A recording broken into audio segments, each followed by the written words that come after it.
Bonjour et bienvenue sur cette vidéo de présentation où je vais tenter de répondre à une question qui m'est régulièrement posée. Quel est le meilleur Darknet?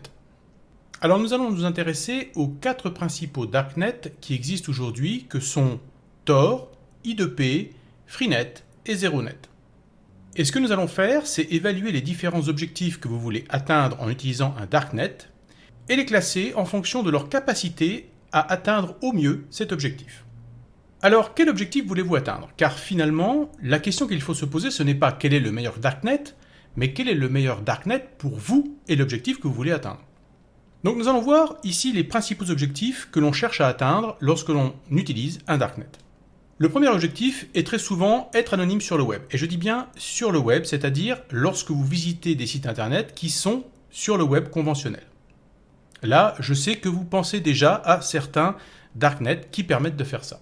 Ensuite, le deuxième objectif qui est souvent recherché, c'est résister à la censure.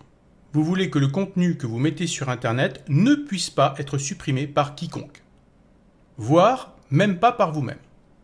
Ensuite, le troisième objectif, c'est contourner des restrictions. En effet, vous pouvez être dans un pays qui filtre le réseau Internet et qui vous empêche de visiter des sites que vous voulez aller voir pour des raisons politiques ou autres. Je sais que vous pensez déjà à certains pays. Et enfin, le dernier point qui est parfois recherché, c'est la résilience, c'est-à-dire la capacité d'un Darknet à résister à l'effondrement d'une partie ou de la totalité de l'Internet. Donc, commençons par le premier objectif recherché, qui est d'être anonyme, et voyons un premier classement. Et je vais vous expliquer pourquoi j'ai classé de cette façon-là. Alors, pour être anonyme, sur Internet, je dis bien sur Internet, le web conventionnel, le champion aujourd'hui, c'est Tor. Tor est très intéressant pour ça. Pourquoi? Eh bien parce qu'il utilise déjà le protocole TCP qui est couramment utilisé sur Internet. Il permet d'aller visiter des sites aussi bien sur le web conventionnel que dans le Darknet avec les points oignons. Mais il permet aussi d'anonymiser d'autres applications, d'autres logiciels, d'autres appareils que vous avez chez vous qui peuvent passer par le réseau Tor. Donc vous pouvez anonymiser beaucoup de choses en utilisant le réseau Tor et pas seulement surfer sur Internet. Donc on peut dire que dans cet objectif, Tor est aujourd'hui le champion.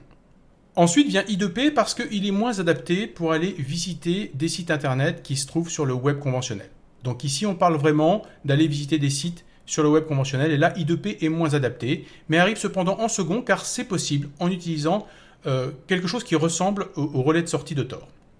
Ensuite j'ai mis ZeroNet qui permet également d'avoir un bon anonymat parce qu'il est capable d'utiliser le réseau Tor pour masquer votre adresse IP.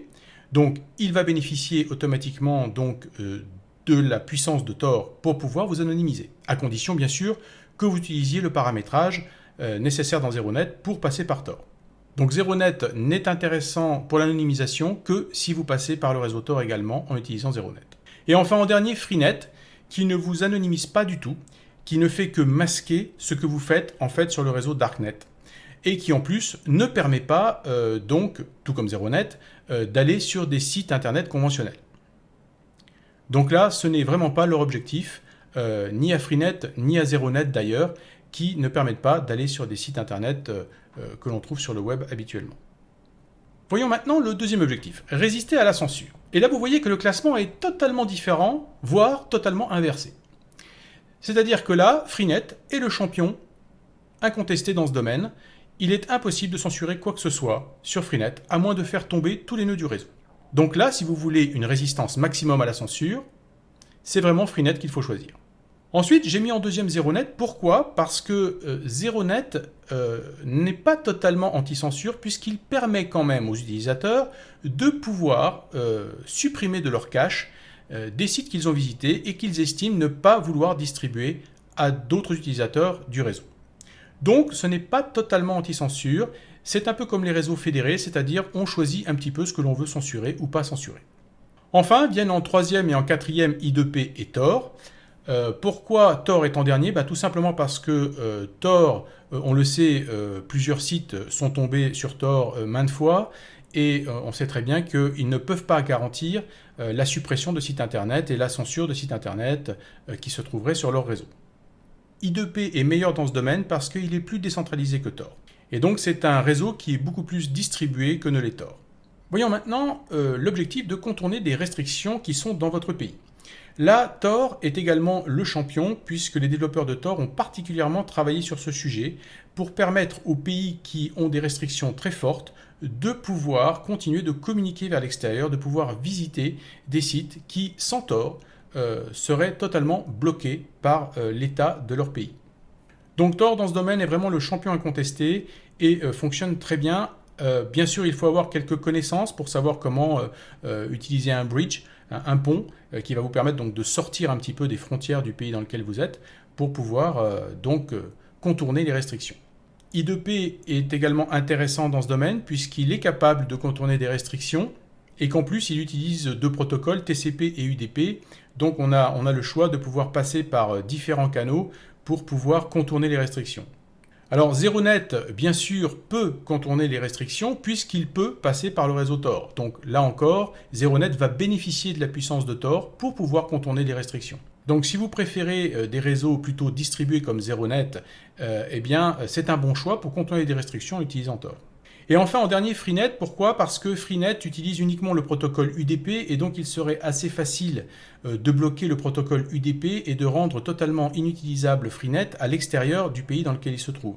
Et puis, il est également tout à fait possible de détecter que quelqu'un utilise Freenet et donc de pouvoir du coup bloquer certains accès, donc relativement facile à bloquer.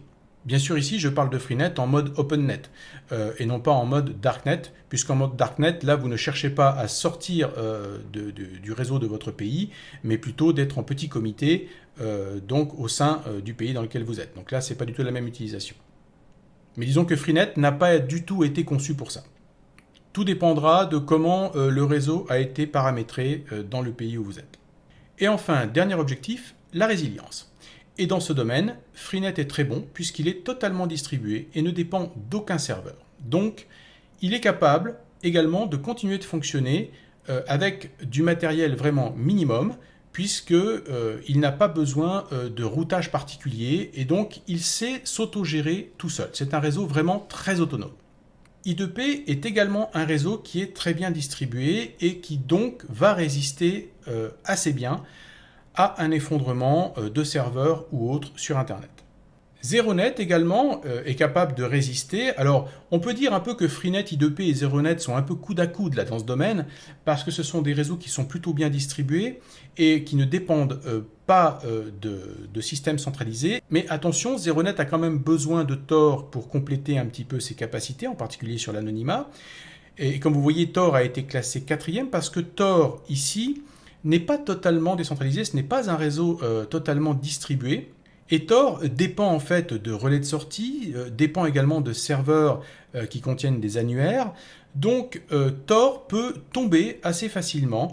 D'ailleurs, je pense que si les États décidaient un jour de s'unir pour faire tomber Tor, ils y arriveraient relativement bien, ou du moins ils lui porteraient un coup assez fatal qui le rendrait beaucoup plus lent et beaucoup moins disponible, simplement en s'attaquant aux relais de sortie ou en s'attaquant à des réseaux qui distribuent donc des annuaires.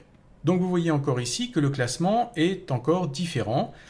Parce que répondre à la question quel est le meilleur Darknet n'est pas facile, étant donné que chaque Darknet a son objectif précis et chacun a travaillé sur cet objectif qu'il voulait atteindre, comme Freenet par exemple sur la censure, ou Tor qui a particulièrement travaillé sur l'anonymat et le contournement des restrictions. Donc c'est à vous d'étudier quel est l'objectif que vous voulez atteindre. Mais pas seulement. Il faut également réfléchir à ce que vous êtes prêt à sacrifier. En effet, certains réseaux comme Freenet peuvent être particulièrement lents et donc si vous n'appréciez pas cette lenteur, eh bien vous risquez très vite de perdre patience et peut-être que ZeroNet sera plus adapté pour vous, qui est plus rapide. Donc ici, vous allez également devoir choisir ce que vous voulez sacrifier en termes de performance, en termes de liberté d'aller ou non sur Internet. Alors je mettrai en description de cette vidéo une liste des liens qui mènent à ces différents Darknets. Et bien sûr, si vous voulez en savoir plus de détails sur leur mode de fonctionnement, eh bien je vous invite à regarder les différentes vidéos que j'ai fait concernant ces Darknets sur ma chaîne. Voilà, j'espère vous avoir aidé à répondre à cette question qui est quel est le meilleur Darknet. J'espère que vous avez aimé cette vidéo et je vous dis à très bientôt pour d'autres vidéos.